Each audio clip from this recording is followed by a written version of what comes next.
nosso bondoso Deus, Pai, Filho e Espírito Santo nos abençoe, quando queremos nesse momento refletir, meditar na santa palavra desse nosso querido e bondoso Deus. Amém. Estimados irmãos e irmãs, amigos e amigas, duas perguntas. Tu estás com medo dessa situação que estamos vivenciando?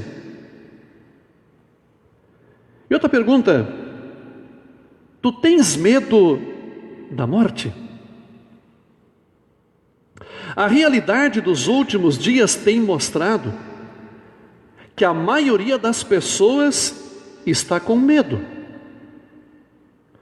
Pesquisas demonstram que muitas pessoas têm medo do que vai acontecer depois da sua morte. E por isso, não querem passar por ela ou então desconversam o assunto. No entanto, precisamos deixar bem claro que não há para onde correr. Todos nós um dia vamos partir. Mas ao pensarmos sobre esse assunto e sentindo-nos angustiados, percebemos então que o nosso consolo vem unicamente de Deus. Alguns dias atrás, fomos reafirmados nessa promessa quando comemoramos a Páscoa, a ressurreição de Jesus, a vitória da vida sobre a morte. Há um ditado popular que diz: a esperança é a última que morre. Esse ditado popular acompanha as pessoas diante das mais diferentes dificuldades. Quando tudo parece perdido, nos vem à mente: a esperança é a última que morre. A gente precisa ter esperança sempre. O apóstolo Pedro fala de esperança. Uma esperança que não está baseada nas coisas aqui do mundo, mas sim uma esperança viva que está em nós pela fé, por causa da ressurreição do nosso Senhor Jesus. Através da grande misericórdia de Deus, os cristãos nasceram novamente para uma esperança viva, através da ressurreição de Cristo Jesus, e para uma herança segura e eterna em Cristo. Por isso, os cristãos sabem e entendem que Deus é bom. Deus é bom. Nenhum sofrimento pode ofuscar essa esperança, extinguir o amor que temos por Cristo, ou então abalar a nossa fé em Jesus. Esperança é a palavra-chave de toda a primeira carta de Pedro. E por essa razão, o livro é chamado de carta de esperança em meio ao sofrimento. Na Bíblia, esperança não é um pensamento cobiçado, mas uma firme convicção, mais parecida com a fé que é dirigida para o futuro. A ressurreição de Jesus é que assegura para quem crê um novo nascimento e a esperança. Os cristãos nascem de novo não somente para a esperança, mas também para a herança, que é a essência da esperança. E esta herança é eterna. Não está sujeita à decadência que se mostra pelo mundo afora. Deus escolheu na história do mundo o momento apropriado para a morte e a ressurreição de Jesus. Em Jerusalém se festejava a Páscoa do Antigo Testamento. Era a celebração pela liberdade da escravidão do Egito. Era também a lembrança de que os primogênitos do Egito, os filhos mais velhos, morreram. E os filhos do povo de Deus ficaram com vida. O apóstolo Pedro lembra a cada um de nós: louvemos ao Deus e Pai de nosso Senhor Jesus Cristo, pela sua misericórdia, pela ressurreição, pela nova vida e pela esperança viva que Ele oferece. Minha gente, essa esperança viva é o fator determinante para uma vida mais tranquila, uma vida mais feliz, para uma vida de louvor a Deus. Esta esperança, Pedro descreve com muita ênfase no texto que ouvimos. E essa esperança, ela tem destinatários bem definidos. Diz o apóstolo Pedro: essas bênçãos são para vocês, que por meio da fé são guardados por Deus para a salvação, que está pronta para ser revelada no fim dos tempos.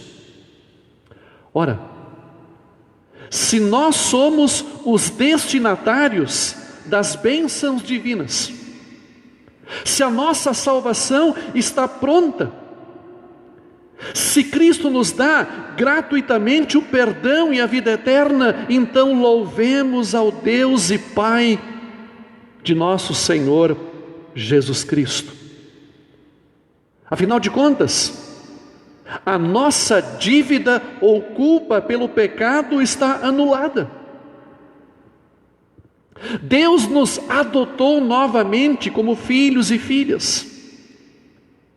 Cristo está conosco todos os dias de nossas vidas.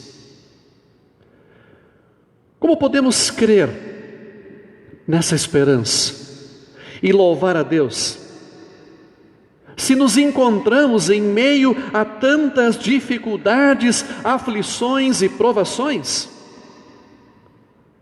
Meus irmãos e irmãs, amigos e amigas, provações e dificuldades fazem parte da vida humana. Cada pessoa passa por provações maiores ou menores.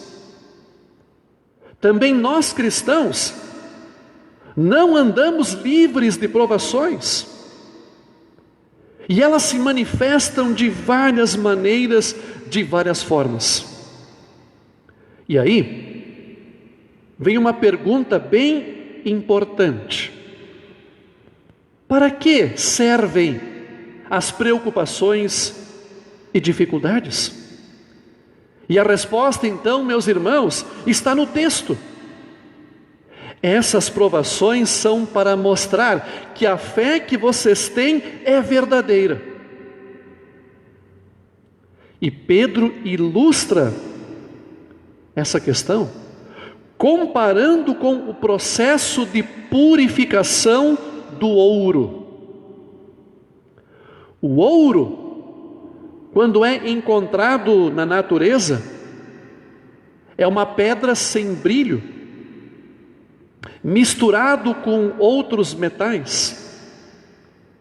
Para tornar-se um metal brilhante e precioso, ele precisa passar por um processo de purificação a mais de 1000 graus de calor. E aí então, o apóstolo Pedro conclui: a fé precisa ser provada para que continue firme.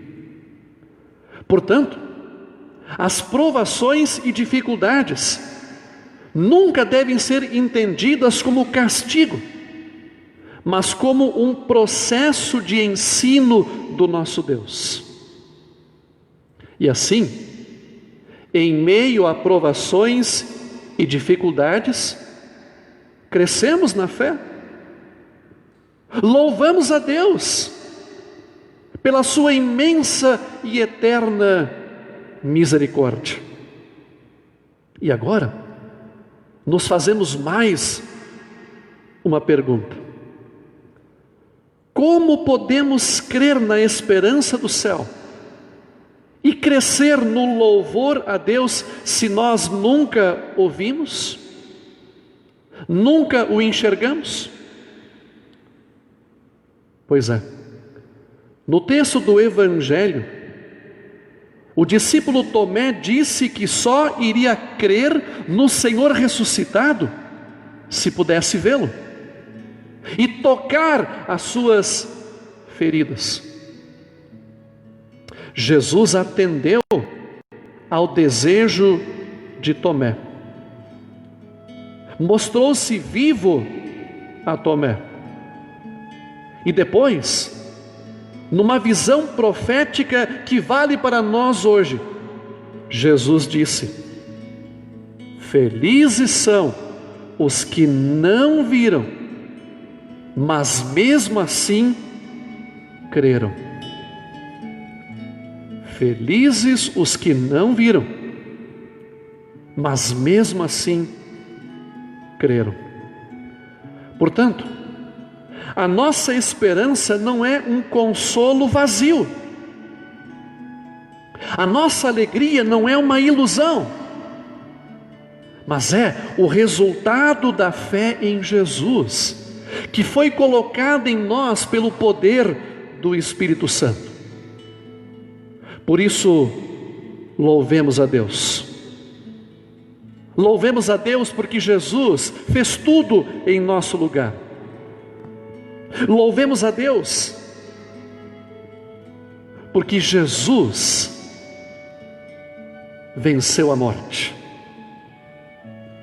porque Jesus ressuscitou,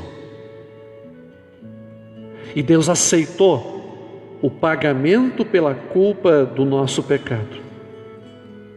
Louvemos a Deus todos os dias da nossa vida, porque o seu amor não se retira de nós, mesmo nos momentos mais complicados, mais angustiantes da nossa vida.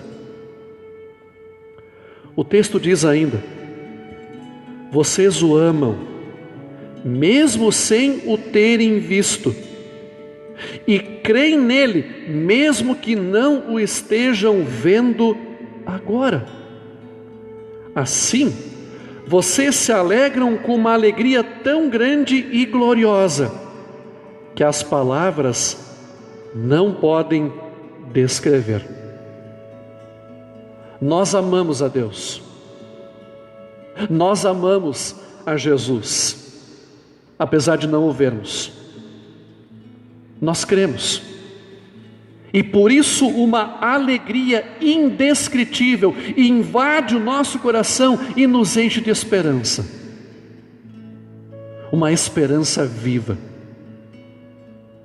Por isso, estimado irmão e irmã, amigo e amiga, onde está a tua esperança? Em Cristo? Sim? Que maravilha! Então lembre-se de que a nossa felicidade eterna depende exclusivamente da ressurreição de Jesus. Esse fato garante que assim como Ele ressuscitou, nós também ressuscitaremos para uma vida eterna junto a Deus. E vivendo aqui no mundo, na perspectiva dessa vida eterna, nós podemos então, cheios de confiança, esperança e alegria, enfrentar as mais variadas aflições, porque nós sabemos que não lutamos sozinhos, mas Deus está conosco, está ao nosso lado, porque Ele nos ama imensamente. Amém.